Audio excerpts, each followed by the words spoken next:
சுவரை பிடித்துக்கொண்டு நின்ற எஜமானி அம்மாளின் கரங்கள் குளிர் கொண்டு விட்டன போல் நடுங்குவதைக் கண்ட வேலைக்காரிக்கு ஆச்சரியம் தாழ முடியவில்லை. வீட்டில் சண்டை ஏதுமின்றி இருக்க அம்மாள் ஏன் கண்டபடி ஏசுகிறாள் என்ற துக்கம் ஒருபுறம் பொத்து கொண்டு வந்து விட்டது. பூச்சரத்தை மேஜை மீது வைத்துவிட்டு மின்னலைப் போல் அவள் வெளியே ஓடிவிட்டாள். கதவை தாளிட்டு கொண்டு வந்து அறை நடுவே நின்றாள் சோமனி. அண்ட சராசரங்கள் எல்லாம் இடிந்து அவள் தலைமீது விழ வந்து கொண்டிருக்கின்றன போல் ஒரு பிரமிப்பில் அவளுக்கு என்ன செய்வது என்றே புரியவில்லை. அறைக்குள் குறுக்கும் நெடுக்கும் பல முறை உலாவினாள். குழம்பி கிடந்த அவளது மூளையில் பளிச்சென்று ஒரு வழி புலனாகியது. உடனே அவசரமாக பீரோவை திறந்தாள். தன் வசம் இருந்த எஞ்சிய ஆபரணங்கள் அனைத்தையும் ஒன்றுவிடாது வாரி தனது கைப்பையில் திணித்து கொண்டாள். மேல் தட்டிலே கைக்கு எட்டிய இடத்தில் இருந்த ஒரு புடவையை இழுத்து அழகும் பொருத்தமும் பார்க்க பொழுது இன்றி விரைவில் உடுத்தி கொண்டாள். கதவை மெல்ல திறந்து கொண்டு வெளியே வந்தாள். அப்பொழுது ஸ்நான அறைக்குள் நாராயணன் இருமும் சத்தம் கேட்டது. தாமதம் செய்யாது அதிமெதுவாக மாடிப்படிகளை விரைவில் தாண்டி கீழே சென்றாள். தோட்டத்தை சுற்றி கொண்டிருந்த ஜெகதீசன் கண்களில் தான் தென்படும் முன் காருக்குள் ஏறிக்கொண்டு விரைவாக அதை வெளியே செலுத்து கொண்டு சென்று விட்டாள். இந்த முறை அவள் துவாரகராம் சேட்டுடன் அதிகமாக தர்க்கம் செய்யவில்லை. அதிகாலையில் என்னம்மா அவசரமாக வந்திருக்கிறீர்கள்? குழந்தை தவறிவிட்டது பற்றி ரொம்ப வருத்தம் அம்மா. துக்க காரியங்களில் பணம் ரொம்ப செலவாகிறது போல் இருக்கிறது. சோ என்று அனுதாபத்துடன் குறிப்பாக விசாரித்தார். அவள் அதற்காக கோபம் கொள்ளவில்லை. கர்மமே கண்ணாயினாள் என்ற நிலையில் தான் கொண்டு வந்த நகைகளை அவர் முன் கொட்டி அவைகளை அடமானமாக வைத்து சேட் ஐயா கணக்கிட்டு எண்ணி கொடுத்த தொகையை வாங்கி பையில் திணித்து கொண்டு வேகமாக வெளியே வந்தாள். அவள் அவரிடம் பணத்திற்காக அதிகம் பேரம் பேசவில்லை. பணம் பணம் என்று பேயாக அலைந்த அவள் உள்ளம் அன்று அதன் மீது கூட சலித்து விட்டிருந்தது. அந்த அபூர்வ பொருளுக்காக அவள் செய்த தியாகங்கள் எத்தனையோ, சூழ்ச்சிகள் எவ்வளவோ. பேசிய பொய்களுக்குத்தான் கணக்கு உண்டா? அபரிமிதமான செல்வத்தின் சுகத்தை பூரணமாக அனுபவிக்க வேண்டும், பணத்தின் மீது புரள வேண்டும் என்றெல்லாம் பேராசை கொண்டு அவள் ஆரம்பத்திலிருந்து அதற்காக பட்ட பாடு கொஞ்சமா? அத்தனையும் விழலுக்கு இறைத்த நீராக வீணாக வல்லவா போய்விட்டது. பணம், பதவி, அந்தஸ்து, ஆடம்பரம் இவை அனைத்தும் அன்று அவளுக்கு துச்சமாகிவிட்டன. வீணாக எத்தனை கஷ்டங்களுக்கு உள்ளானோம், எத்தனை அறியாமை, சேச்சே என தனது செயல்கள் பலவற்றையும் சிந்தித்து வெறுப்படைந்து விட்டிருந்தாள். ஆனால் ஒரேடியாக அவள் தன் வாழ்க்கை மீதே வெறுப்படைந்து விடவில்லை.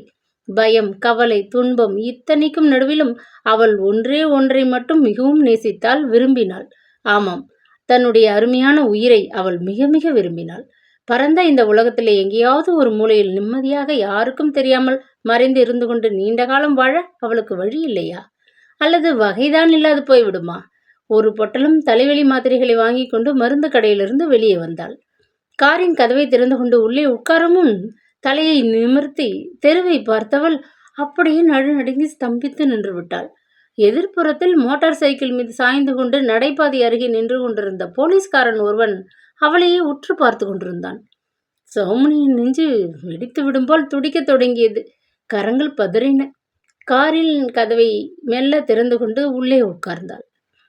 மிகவும் சிரமப்பட்டு தன் உணர்ச்சிகளை கட்டுப்படுத்தி கொண்டு வண்டியை செலுத்தினாள்.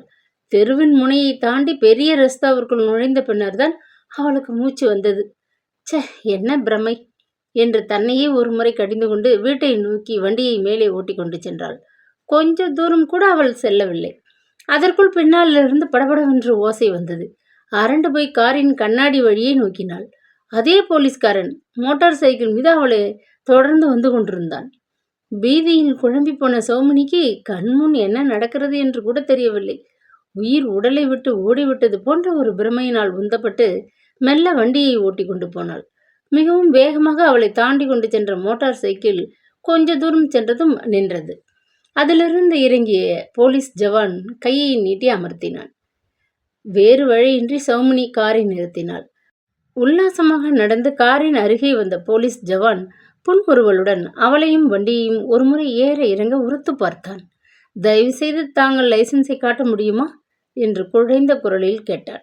நறுக்கிவிட்ட பயங்கர மீசையும் குற்றங்களையே கண்டு கூசாது கடுமையாகிவிட்ட கருணையற்ற கண்களும் அதிகாரம் நிறைந்த குரலும் கொண்ட வாட்டசாட்டமான போலீஸ்காரனாக அவன் இருக்கவில்லை. காக்கி சட்டைக்குள் மறைந்து கொண்டிருக்கும் கம்பீரமான ஒரு கலாசாலை மாணவன் போல் மிகவும் இளமையாக காணப்பட்டான்.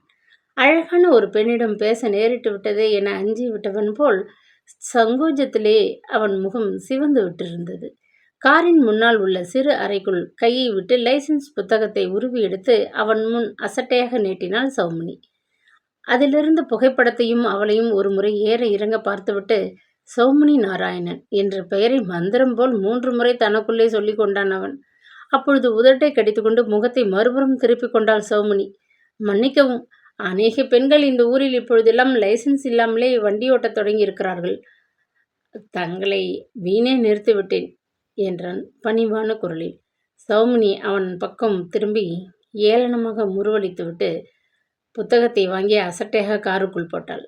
பரவாயில்லை, நீங்கள் கடமையை செய்தீர்கள், இதற்கு கோபமேன் என இனிமையாக சொல்லிவிட்டு வண்டியை ஓட்டிக்கொண்டு போனாள். மடையன், 10ஆம் பசலி, வேலைக்கு புதிது போல் இருக்கிறது என்று கோபத்துடன் அவனை ஒரு முறை சபித்துவிட்டு நெற்றி மீது ஆறாக வழிந்த வியர்வையை துடைத்து கொண்டாள். வீட்டை நெருங்கியதும் ஏனோ மறுபடியும் இனம் விளங்காத ஒரு கலவரம் அவளை பற்றி கொண்டது. தன் உணர்ச்சிகளை மெல்ல சமாளித்து கொண்டு மாடிப்படிகளை கடந்து வராந்தா மீது மெல்ல நடந்து சென்றாள். இங்கே வா, உன்னைத்தான் என எழுந்த இடியோசை போன்ற குரல் அவளை திடுக்கிடச் செய்துவிட்டது. திரும்பி பார்த்தால் ஸ்ரீமான் நாராயணன் மாடி முன்காலில் ஒரு சோபாவின் மீது சாய்ந்து கொண்டிருந்தார். அவர் அருகே சிறு மேஜை மீது கட்டு காகிதங்கள் குவிந்து கிடந்தன. எதிரே சற்று தொலைவில் கிரிதரன் சுவர் ஓரமாக நின்று கொண்டிருந்தான். ஹாலின் மூலையில் இருந்த பிரம்பு நாற்காலில் மீது காலை நீட்டிக்கொண்டு உட்கார்ந்திருந்த ஜெகதீசன் ஏதோ ஒரு பத்திரிகையை புரட்டி கொண்டிருந்தான். ஜன்னல் ஓரத்தில் இருந்த புத்தக அலமாரியை தட்டி ஒழுங்குபடுத்தி கொண்டு நின்ற வஜ்ரவேலு அவளை கண்டதும் அசட்டு புன்முறுவலுடன் கும்பிடு போட்டான். வராந்தாவின் தரையை துடைத்து கொண்டிருந்த வேலைக்காரி முத்தம்மாள் தலையை நிமிர்த்தி அச்சத்துடன் அவளை பார்த்துவிட்டு மறுபடியும் தன் வேலையில் முனைந்து விட்டாள். பீறிக்கொண்டு எழுந்த கோபத்தை அடக்கி கொண்டு சௌமினி மேலே நடந்தாள். காது கேட்காதவள் போல், உன்னைத்தான், செவிடாகி விட்டாயா என்ன? வா இப்படி, உரத்த குரலில் கூப்பிட்டார் நாராயணன். பத்திரிகையை கீழே போட்டுவிட்டு தந்தையை ஆச்சரியத்துடன் வெறித்து பார்த்தான் ஜெகதீசன். சலனமற்ற முகத்துடன் தன்னையே பார்த்து கொண்டு நின்ற கிரிதரனை கண்டதும் அடங்கியிருந்த அவளது ஆத்திரம் பீறிக்கொண்டு புறப்பட்டது. விடுவிடுவென்று உள்ளே வந்து நின்றாள். எதற்கு இந்த கூச்சல்? செவிடர்கள்தான் சத்தம் போட்டு பேசுவார்கள் என்று ஏளனமாக கூறிவிட்டு கணவனை விழித்து பார்த்தாள். எதிர்த்து வாயாடதே, முன்பே எச்சரித்திருக்கிறேன், ஞாபகம் இருக்கட்டும் என்று உருமிய நாராயணன் அவளை விட்டு விடுபவர் போல் கண்களை உருட்டினார். ஆமாம், காலை வேளையில் யாரிடமும் சொல்லாமல் எங்கே போயிருந்தாய்? இப்படி ஊரை சுற்றுகிற பழக்கத்தை இன்றோடு விட்டுவிடு என்று கோபத்துடன் சீறிவிட்டு இல்லாவிட்டால் நிறுத்தினார். காப்பி டம்ளரை தூக்கி கொண்டு வந்த அம்பி பயல் எஜமானர் கோபாவேசமாக இருப்பதைக் கண்டு பயந்து போய் முன்னால் வர தயங்கி ஹாலின் வெளியிலேயே நின்று விட்டான். பதில் பேசாது முன்னால் வந்து சிலையென நின்ற மனைவியை கண்டதும் நாராயணனின் கோபம் மீண்டும் கொதித்து எழுந்துவிட்டது. உன் ஒருத்திக்கு இத்தனை செலவா? அப்படி என்னதான் வாங்கிவிட்டாய்? இந்த கடைக்காரர்கள் பாக்கி பணம் ரொம்ப நாளாக கொடுக்கப்படாமல் நின்று விட்டன என்று வக்கீல் நோட்டீஸ் விட்டிருக்கிறான்களே. அவமானம் அவமானம் என்று கத்திக்கொண்டு சில புத்தகங்களை எடுத்து ஆத்திரத்துடன் அவள் முன் வீசி போட்டார். சௌமினி பதில் பேசவில்லை. அவரை குரோதத்துடன் முறைத்து பார்த்தாள். நீ என்னவென்று நினைத்து கொண்டாய்? உன்னை ஆளுவார் அடக்குவார் இல்லை என்ற எண்ணமா என்று கூச்சலிட்ட நாராயணன் எழுந்து நின்றார். கோபத்தை தாளாது அவர் உடல் ஆடியது. புருவங்கள் துடித்தன, கண்கள் சிவந்தன. அவமானத்திலே சௌமினியின் உடல் குன்றி போய்விட்டது. உங்களை இதுவரை மனிதன் என்றுதான் எண்ணி இருந்தேன். என் எண்ணம் தவறு என்று இப்பொழுதுதான் புலப்படுகிறது. வேலையாட்கள் முன்பு பேச வேண்டிய விஷயமா இது? கொலை நடந்து விட்டார் போல கூப்பாடு போட உங்களுக்கு வெட்கமா இல்லை என்று மனம் தாழ முடியாது கேட்ட சௌமினி தலையை நிமிர்த்தி அவரை முறைத்து பார்த்தாள். கொத்துவதற்கு தயாராகிவிட்ட சர்ப்பம் போல் அவளது பார்வையில் கொடுமை நிறைந்திருந்தது.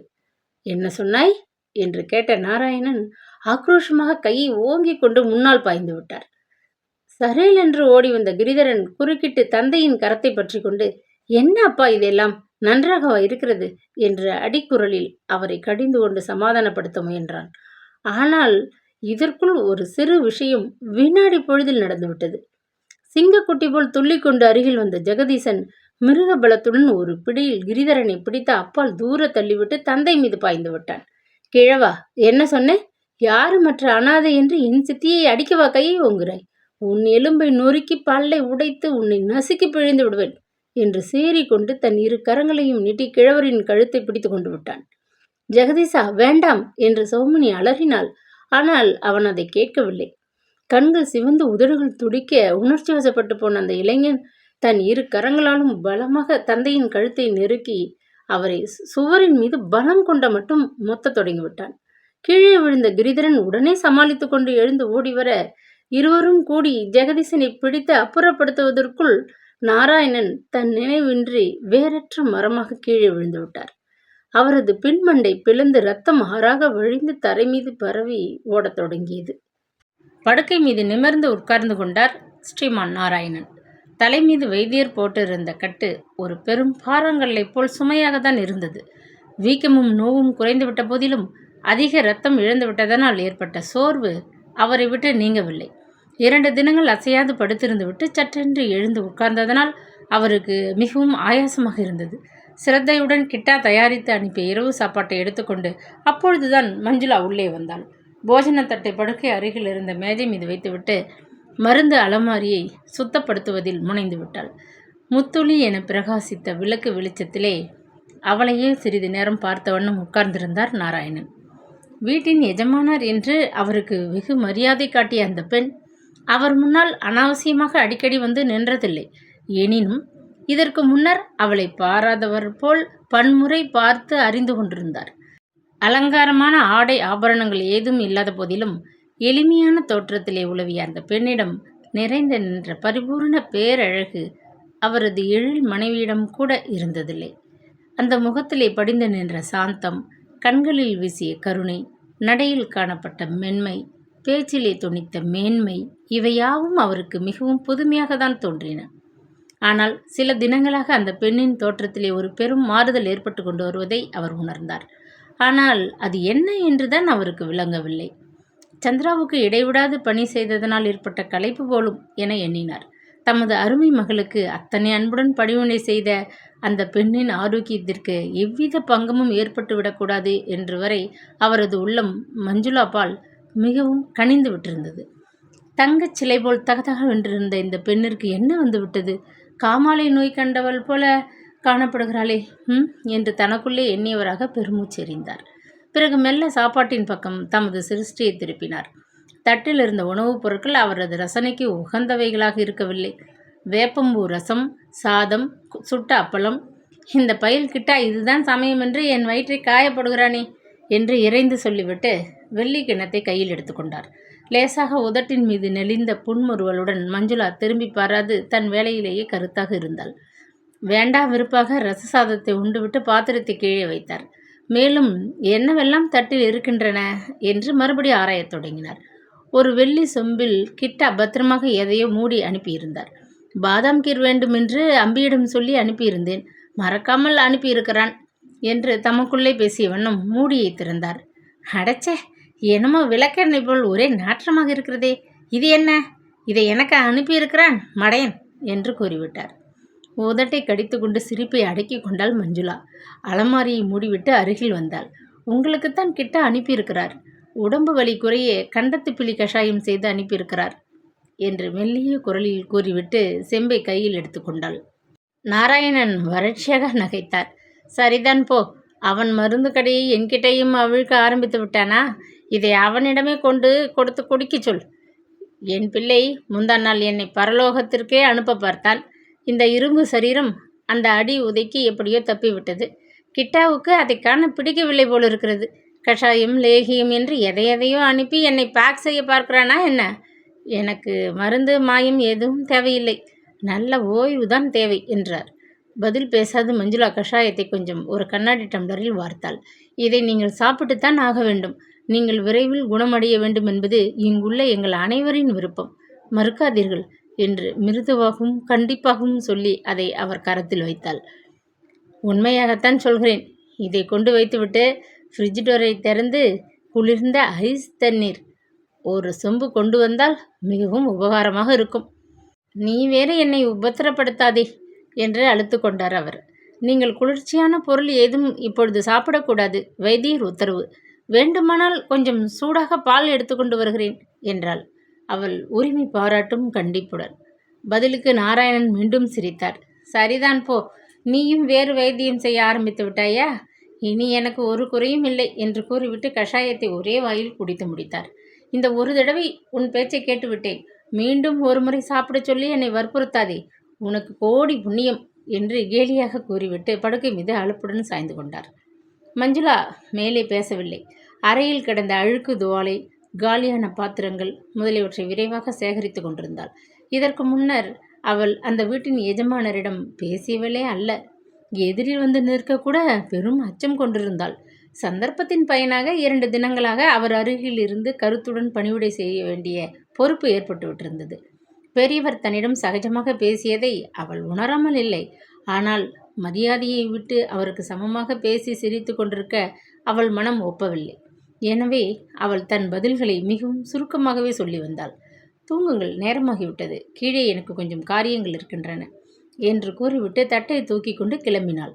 அது சமயம் வராந்தாவில் மெல்லியதாக செருப்பின் ஓசை கேட்டது. மஞ்சுளாவின் முகம் சிவந்து விட்டது. நெஞ்சு துடிக்கத் தொடங்கியது. உணர்ச்சி வெள்ளத்தில் பதறிய தன்னை சமாளித்து கொண்டு அவள் வெளியே செல்ல திரும்பினாள். கிரிதரன் அதற்குள் உள்ளே வந்து விட்டான். அப்பா ஏதோ தர்க்கம் செய்து கொண்டிருந்தாரே, என்ன அது? மருந்து சாப்பிட பிடிவாதம் செய்கிறாரா என்று கேட்டுவிட்டு அன்பு கனிந்த கண்களால் அவளை ஒரு முறை நோக்கினான். அந்த வீட்டில் நடந்த குழப்பங்கள் ஒன்றிலும் கலந்து கொள்ளாமல், அவை என்ன என அறிந்து கொள்ள ஆசை காட்டாமல், தனக்கு வகுத்த பணியை மறுக்காது அன்புடன் மேற்கொண்டிருந்த அவள் மீது அவனுக்கு மதிப்பு முன்னைவிட அதிகரித்து விட்டிருந்தது. அன்பும் பன்மடங்காக பெருகிவிட்டிருந்தது. ஒன்றுமில்லை என்று சொல்லிவிட்டு மஞ்சுளா விரைவாக வெளியே சென்று விட்டாள். வராந்தாவை தாண்டி அவள் கொஞ்சம் தூரம் கூட செல்லவில்லை. அதற்குள் நாராயணன் உரத்த குரலில் பேச ஆரம்பித்து விட்டார். அவர் பேசிய ஒவ்வொன்றும் அவள் காதுகளில் தெளிவாக கேட்டது. பெற்ற பெண்போல் மிகவும் பரிவுடன் இந்த 2 நாளும் என்னை இந்த பெண் கவனித்து கொண்டிருக்காவிடில் நான் இறந்து விட்டிருப்பேன். நான் மலேரியாவில் ஒரு தடவை சாக பிழைக்கப்படுத்திருந்தேனே, ஞாபகம் இருக்கிறதா? அப்பொழுது சந்திராவுக்கு வயது 12. பாவம் அந்த குழந்தை. ஒரு நாள் இரவு முழுவதும் தூங்கவே இல்லை. பக்கத்திலே உட்கார்ந்து கொண்டு என்னை கவனித்து கொண்டாள். முந்தா நாள் இரவு என் மயக்கம் தெளிந்து கண்களை விழித்து பார்த்தேன். அந்த பெண் மஞ்சுளா ஐஸ் பையை பிடித்து கொண்டு உட்கார்ந்திருந்தாள். எனக்கு உடனே சந்திராவின் ஞாபகம் வந்துவிட்டது. அதே அடக்கம், அதே அன்பு, அதே பொறுமை. என் குழந்தையை நினைத்து கொண்டு எனக்கு அழுகை கூட வந்துவிட்டது. மாலை மாலையாக என் கண்களிலே நீர் வடிவதைக் கண்டு பாவம் இந்த பெண் பயந்து விட்டாள். கொஞ்சம் பொறுத்து கொள்ளுங்கள், நாளைக்குள் வலி குறைந்துவிடும் என்று கூறிவிட்டு என் கண்ணீரை மெல்ல துடைத்தாள். கிரி, அந்த பேச்சும் செய்கையும் என் புண்பட்ட நெஞ்சிற்கு மிகவும் இதமாக இருந்தது. இவ்வளவு நாட்களாக இந்த பெண்ணை நாம் நன்றாக அறிந்து கொள்ளவில்லையே. வேலை செய்ய வந்தவள் என்றல்லவா அசட்டையாக இருந்து விட்டோம் என்று எண்ணி மிகவும் பச்சாதாபப்பட்டு விட்டேன் என்று உணர்ச்சி வசத்தில் பேசியவர் சற்றே நிறுத்தினார். கிரிதரன் மௌனமாக இருந்தான். கிரி, இந்த பெண்ணை எனக்கு ரொம்பவும் பிடித்திருக்கிறது. சந்திராவின் பிரிவினால் ஏற்பட்டுள்ள துன்பம் இவளை கண்டாவது எனக்கு கொஞ்சம் ஆறட்டும். ஒரு முக்கியமான விஷயம், நான் எழுந்து நடமாட ஆரம்பித்ததும் இந்த பெண்ணை நம் வைத்தியரிடம் அழைத்து செல்ல வேண்டும். சரியாக சாப்பிடாமல் உடம்பை கெடுத்து கொண்டிருக்கிறாள். ஊரான் விட்டு பெண் நமக்கு உழைத்து ஓடாகி கொண்டிருப்பதை நாம் அனுமதிப்பது தவறு என்றார். ஆகட்டும் அப்பா, பிற்பாடு அதற்கு ஏற்பாடு செய்கிறேன் என்றான் மைந்தன். இன்பமும் பெருமிதமும் உள்ளத்தை கவ்விக்கொள்ளவே மகிழ்ச்சி தாழ முடியாது விரைவாக மாடிப்படிகளை கடந்து கீழே வந்தாள் மஞ்சுளா. உங்களுக்காகத்தான் காத்திருக்கிறேன். எல்லோரும் சாப்பிட்டாகிவிட்டது, இலை போடட்டுமா என்ற கிட்டா அன்புடன் விசாரித்தார். வேகமாக இறங்கி வந்ததனால் ஏற்பட்ட களைப்போ என்னவோ மஞ்சுளாவுக்கு புரியவில்லை. மயக்கம் வந்துவிடும் போல் தலையை சுற்றியது. பலகை ஒன்றை இழுத்து போட்டுக்கொண்டு சற்றென்று சுவர் ஓரமாக உட்கார்ந்து கொண்டாள். ஒன்றும் வேண்டாம், ரொம்ப தாகமாக இருக்கிறது, கொஞ்சம் தீர்த்தம் கொடுங்கள் என்று மெல்லிய குரலில் அரற்றினாள். அருகில் வந்த கிட்டா திடுக்கிட்டார். முத்து போல் நெற்றியில் வியர்வை துளிர்க்க கண்களை மூடிக்கொண்டு மயக்கமாக சுவரிலே சாய்ந்து கொண்டிருந்தாள் அவள். ஓடிச் சென்று ஒரு செம்பிலை பச்சை தண்ணீரை முண்டு கொண்டு வந்தார். 2 கை தண்ணீரை வாரி முகத்திலே அடித்துவிட்டு மின்சார விசிறியை சுழல விட்டார். உன் உடம்பிற்கு என்னம்மா என்று பதறிக்கொண்டு அருகில் வந்து நின்று கொண்டார். அதற்குள் மயக்கம் தெளிந்து மஞ்சுளா விழித்து கொண்டு விட்டாள். புடவை தலைப்பினால் முகத்தையும் தலையையும் துடைத்து கொண்டு செம்பை கையில் எடுத்து ஒரே மூச்சாக அவ்வளவு நீரையும் குடித்து முடித்தாள். எனக்கு ஒன்றுமில்லை, பகலில் சாப்பிட்ட எலுமிச்சை ஊறுகாய் ஒத்துக்கொள்ளவில்லை, தாகம் நாக்கி வரட்டி விட்டது என்றாள். கிட்டா தலையை தடவி கொண்டார் யோசனையுடன். நீங்கள் ஒன்றுமில்லை என்றால் நான் நம்ப மாட்டேன். ஓயாது இந்த வீட்டவர்களுக்கு உழைத்து உழைத்து உங்கள் ஆரோக்கியம் கெட்டுவிட்டிருக்கிறது. நான் பார்த்து கொண்டேதான் இருக்கிறேன். நீங்கள் ஒழுங்காகவே சாப்பிடுவதில்லை. முகம் சோகை படர்ந்து காணப்படுகிறது என்றார் மிக்க விசாரத்துடன். நீங்கள் நினைப்பது தவறு. நான் அப்படி ஒரேடியாக பட்டினி இருக்கவில்லை. அடிக்கடி சௌமினி அம்மாள் எனக்கு பழரசமும் பாலும் கொடுத்து அனுப்பி வைக்கிறார்கள். இன்று சாயங்காலம் கூட ஒரு டம்ளர் நிறைய ஆரஞ்சு ரசத்தை அனுப்பினார்கள். சாப்பிட்டேன். அதனால் எனக்கு இப்பொழுது பசி இல்லை. கவலைப்படாதீர்கள். எண்ணெய் தேய்த்து குளித்து பல நாட்கள் ஆகிவிட்டன. சூட்டிலே எரிச்சல் எடுத்து நீர் பெருகுகிறது. வாய் ரணமாகி இருப்பதன் காரணமாக உணவை கண்டாலே பிடிக்கவில்லை. பெரியவர் குணமாகி எழுந்தவுடன் நான் இங்கிருந்து கிளம்பிவிட உத்தேசித்திருக்கிறேன். கங்கா அத்தை வீட்டில் போய் 10 நாட்கள் தங்கினால் என் உடம்பு சரியாகிவிடும் என்றாள் புன்முறுவலுடன். மஞ்சுளா தனக்கு சௌமினி பரிவுடன் பழரசம் கொடுத்து உபசரித்ததை கேட்டதும் அதை கேட்ட கிட்டா முகத்தை சுளித்தார். கட்டின புருஷன் மண்டை பிளந்து கிடக்கும்போது அவரை ஒரு முறை கூட வந்து எட்டி பார்க்காமல் தன் அறைக்குள்ளேயே கைகையை வேஷம் போட்டுக்கொண்டு கிடக்கும் சௌமினி அம்மாள் உங்கள் மீது பட்சமாக இருக்கிறார்கள் என்பதை கேட்டு நம்ப முடியவில்லை அம்மா, நம்ப முடியவில்லை. உங்களிடம் ஏன் இந்த பரிவு என்று வியப்புடன் கேட்டார். அதற்கு மஞ்சுளா சிரித்தாள். எனக்கும் புரியவில்லை. நான் சந்திராவை கவனித்துக் கொள்ள இங்கே மறுபடியும் திரும்பி வந்தேனே, அதிலிருந்து எஜமானி அம்மாள் என்னிடம் மிகவும் பிரியமாக இருக்கிறார்கள். பாலும் பழமும் கொடுத்து என்னை அடிக்கடி உபசரிக்கிறார்கள். இது எனக்கும் புரியாத புதிராக தான் இருக்கிறது என்றாள். எனக்கும் விளங்கவில்லை. ஆனால் என்னவோ அந்த அம்மாள் உங்களிடம் காட்டும் பரிவு எனக்கு பிடிக்கவில்லை. காரியமில்லாமல் எதையும் யாருக்கும் அவர்கள் செய்ததில்லை.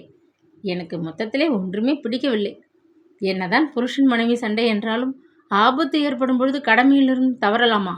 கணவனுக்கு பெரிய காயம் ஏற்பட்டு விட்டதே என்று கொஞ்சம் கூட அந்த அம்மாளுக்கு கலக்கம் ஏற்படவில்லையே. வந்து கவனிக்க வேண்டும் என்ற கடமை கூட இல்லையே. சே, இப்படி இருப்பது குடும்ப பெண்ணிற்கு அடுக்குமா?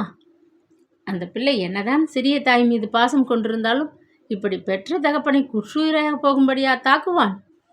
என்ன பிள்ளை, என்ன பெஞ்சாதி. எனக்கு இங்கே வேலை செய்ய ஒன்றும் வேண்டி கிடக்கவில்லை. இவர்கள் எல்லாம் என்னவோ மூடி வைக்கிறார்கள்.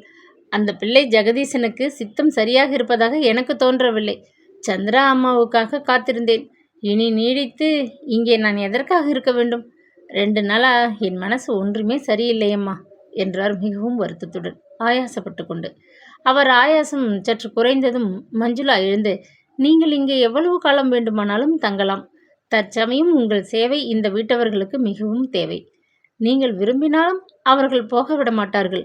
ஆனால் நான் இனியும் இங்கே தங்கியிருப்பது நன்றாக இருக்காது. சந்திராவின் துக்க காரியங்கள் முடியட்டும், கிளம்பலாம் என்று நாட்களை ஒத்தி போட்டு கொண்டிருந்தேன். இந்த மாதம் முழுவதும் இருந்துவிட்டு போ என்று எஜமானி அம்மாள் வற்புறுத்தினார்கள். அவர் சொல்லை மறுக்க பயந்து கொண்டு தங்கியிருந்தேன். இந்த வாரத்தின் இறுதியில் கிளம்பி இருக்க வேண்டும். அதற்குள் இந்த விபத்து ஏற்பட்டு பெரியவரை கவனிக்க நேர்ந்து விட்டது என்றாள். கிட்டா பதில் பேசாது யோசனையுடன் அறைக்குள் உலாவிக் கொண்டிருந்தார். பெரியவரை மறுபடியும் கொஞ்சம் கவனிக்க வேண்டும், வருகிறேன் என்று விடைபெற்று கொண்டு வெளியே சென்றாள்.